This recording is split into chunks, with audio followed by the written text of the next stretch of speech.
미라클 모닝 애청자 여러분 안녕하십니까? 위로 올라가는 노래라는 표제어가 붙은 시편 중에 그 표제어가 붙은 시편은 15편입니다. 그 중에서 10편은 기자가 누구인지 알지를 못합니다. 4편은 다윗의 시라고 되어 있고 한 편은 본문 127편, 바로 오늘 본문은 솔로몬을 위한 시라고 되어 있습니다. 이 127편은 솔로몬이 지은 것일까요?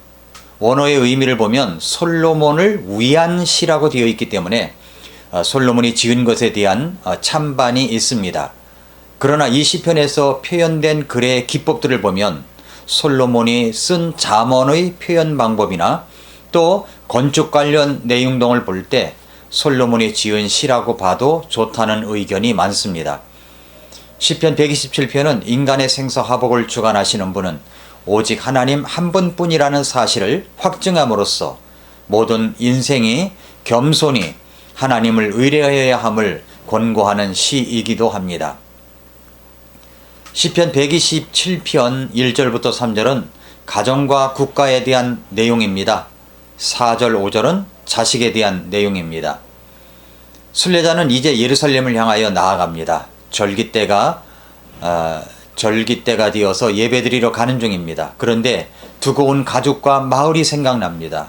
남자들은 다 가정과 마을을 빠져나와서 예루살렘으로 향하는데 만약에 악한 마음을 품고 있는 외부의 침입자가 마을을 공격하고 가족을 공격한다면 속소무책으로 당할 수밖에 없습니다.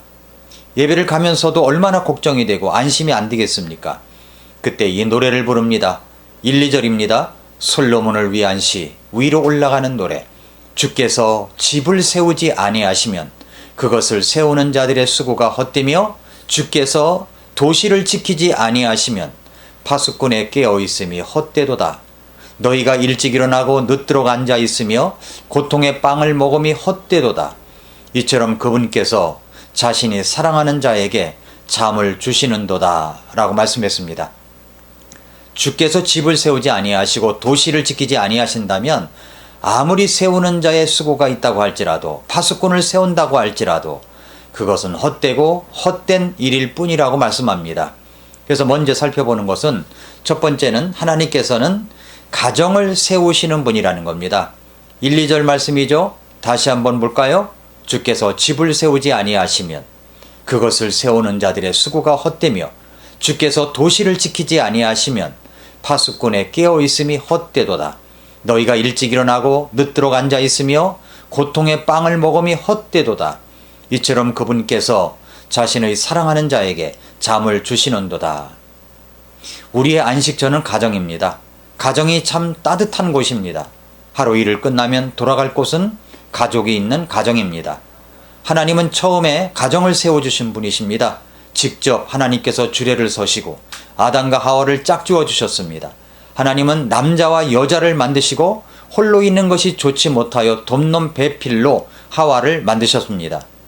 돕는 배필이라는 말은 단순히 돕는다는 것이 아니라 호의하다, 더하다 라는 뜻이 있습니다. 그러니까 하와에게는 아담에게 도움을 주며 보호하며 더해주는 임무가 부여되었습니다. 배필이란 마주대하다, 바라보다는 뜻으로 그 관계는 그를 마주보는 것처럼 돕는 자라는 뜻을 갖고 있습니다. 하나님은 가정을 만드신 분이십니다. 가족을 통한 인격 도야와 상호 봉사와 섬김, 서로를 보살피는 훈련, 서로 다른 인격의 교제를 통해서 가정을 돌보십니다. 주께서 집을 세우지 아니하시면 그것을 세우는 자들의 수고가 헛되며, 여기서 헛되다는 말은 3번에 걸쳐서 이야기하고 있습니다. 1, 2절에서 주께서 집을 세우지 아니하시면 그것을 세우는 자들의 수고가 헛되며 주께서 도시를 지키지 아니하시면 파수꾼의 깨어있음이 헛되도다. 너희가 일찍 일어나고 늦도록 앉아있으며 고통의 빵을 먹음이 헛되도다.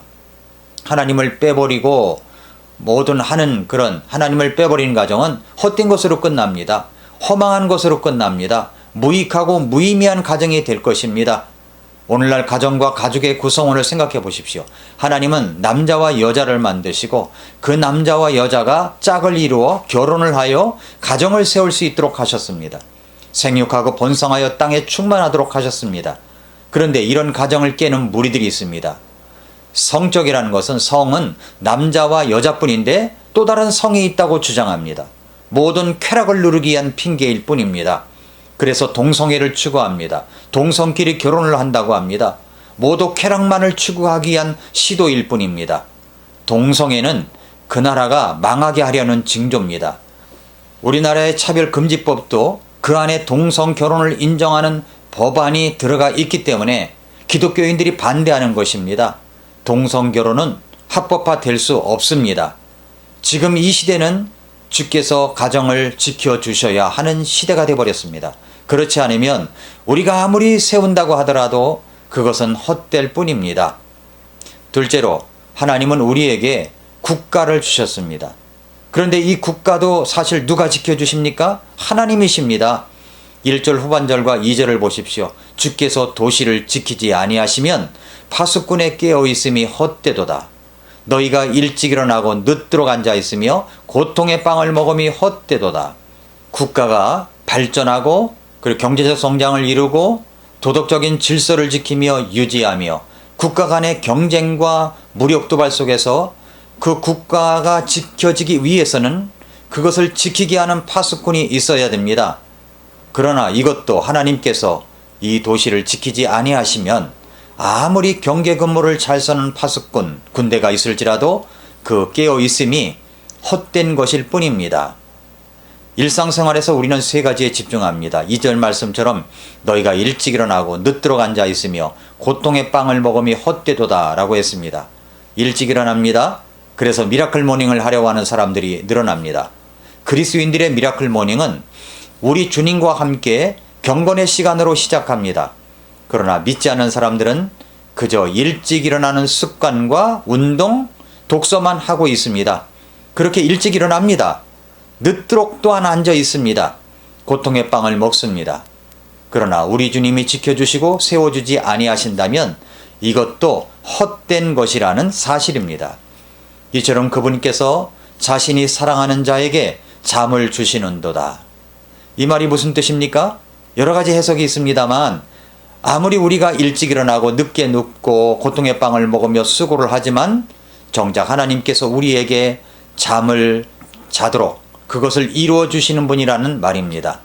주님께서 사랑하는 자에게 잠이라는 평안을 통해서 나는 잠을 자지만 그것을 이루시는 분은 하나님께서 이루어 주신다는 말씀입니다. 그렇습니다. 하나님께서 이루십니다.